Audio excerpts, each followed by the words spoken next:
have an ongoing retirement incentive policy where faculty, there's kind of an ease out and there's a structure for like halftime and that sort of thing where there's a standing program for faculty to retire. So Chris, do you want to chime in? Absolutely, thank you. And so just to provide additional context, so as was noted, to our knowledge, the last time that a regular retirement incentive like this was offered was back in 1996 by our system. However, in intervening years, the state on a statewide basis has periodically offered early retirement incentives. And so the key distinction there is those are early retirement incentives the state has to negotiate to temporarily modify for that particular reason, to modify the eligibility requirements so people can actually retire earlier than they would otherwise be able to. That is a very different proposition than this, which is just our institutions. And so for that beyond the statewide separate pieces and then what we did in 96, we wouldn't really have knowledge of what other state agencies did, but likely because very few other state agencies are unique like us in that they have their own bargaining units that are distinct from statewide bargaining units. It's probably unlikely they may have done that.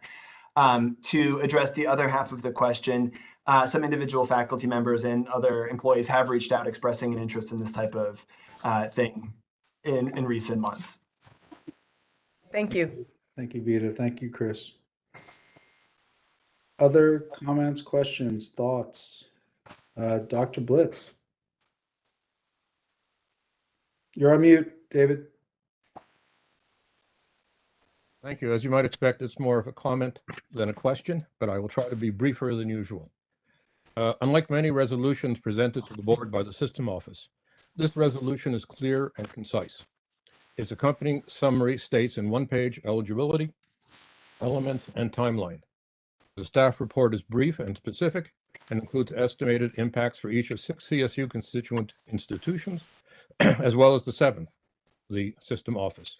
For each of the 7, we have the number of possible retirees meeting the 60-10 criterion, along with numbers for acceptance and, quote, backfill, unquote, rates from 25% through 50%, 75%, and 100%. And my sole quibble at this point is the slightly demeaning term backfill, which should be restated, I think, as refill. I am also pleased to see the requirement that the Chancellor report back to the board on the participation rate and projected savings. At the last meeting, which I erroneously thought was actually my last, I noted that the comprehensive summary of the deficit mitigation plan approved at the November 17 board meeting overestimated by a significant amount the budgetary deficit at 2 of the universities.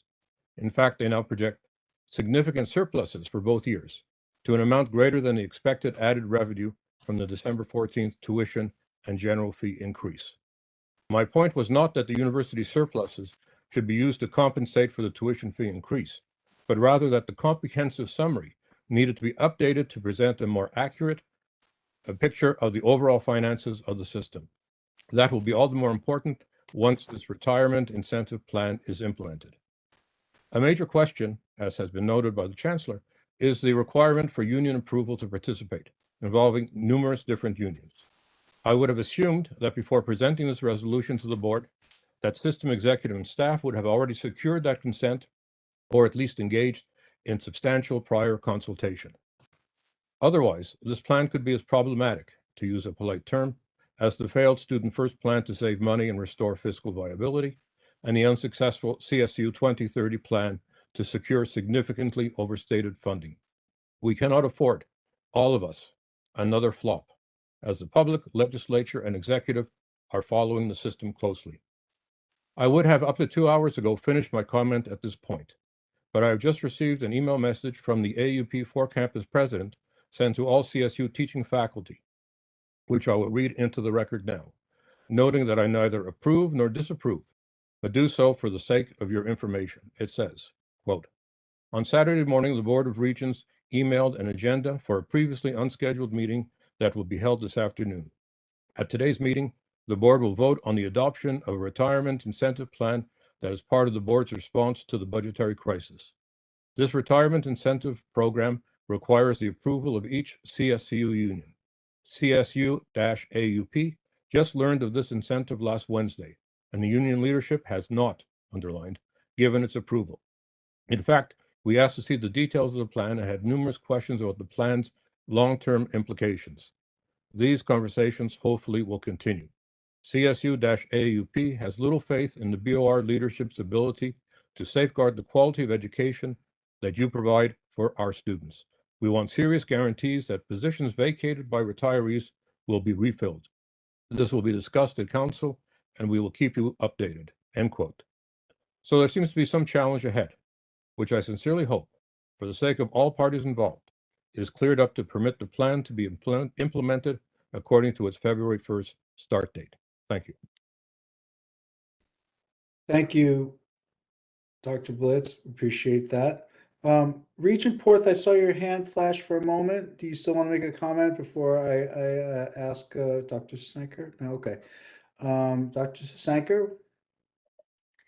Thanks. So just a quick comment from the perspective of, being on the ground at the community college.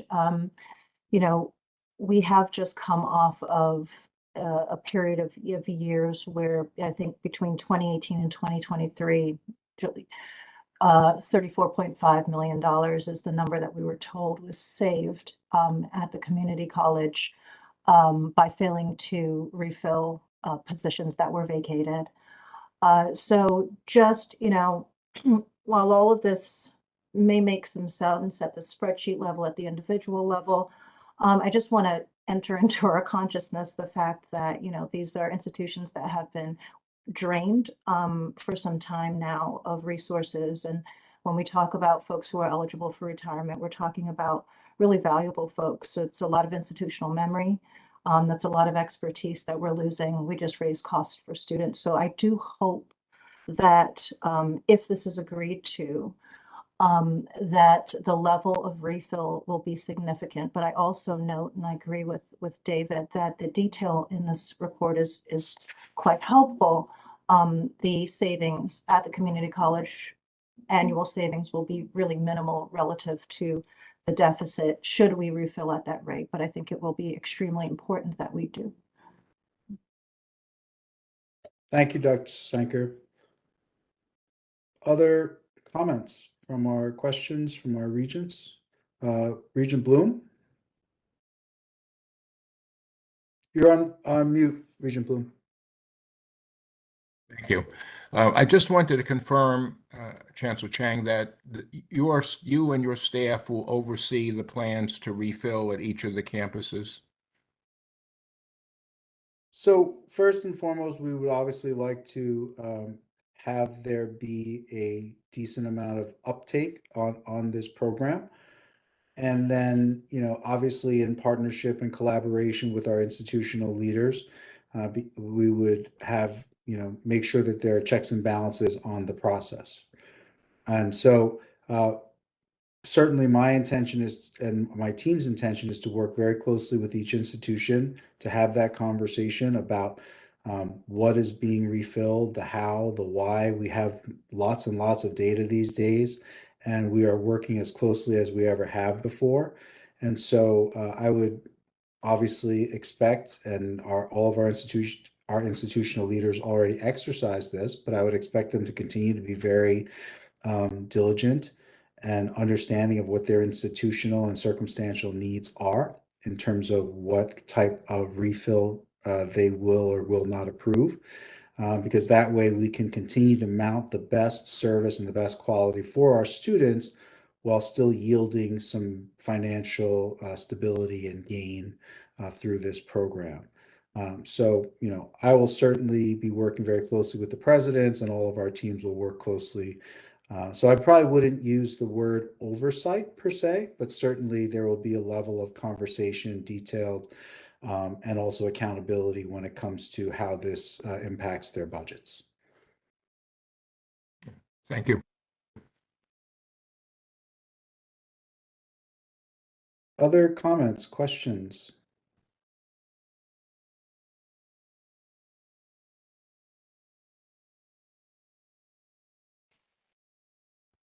Yes, Regent Bloom. May I move the question then? Is that okay with, I defer to the chair? I'll second it. That's debatable. It's not a debatable question. It's been moved. Now you have to vote. The second, there has to be a second, clearly. I'll I'll second that. There's a motion and a second. So the chair needs to call the vote. And the chair is muted. Please excuse me. All those in favor? Aye. Aye. Aye. Opposed? Abstentions? That was the vote to call the question, correct? No, No. No, that was a call for the vote. Calling goes immediately to a vote. Were there abstentions? No, Madam Chair. The resolution is approved. Great. Thank you, Ms. Madam Wright? Chair. Thank you to the regents. We appreciate your Good job. questions, your guidance. Thank you Right, so thank much, you. Chancellor Chang, and thank you all so very much for the work you've done today. And this is all of our educational leaders, but also the Board of Regents. This has been a very, very challenging and busy year, as you know. So we are wishing you a happy, restful, and peaceful holiday season. Thank you. May I have a motion to adjourn? So moved. Is there a second? Second. Second. All in favor? Aye. Aye. Any opposed? We are adjourned. Happy holidays to all of you and thank you. Same to you. Thank you. Take care, everybody.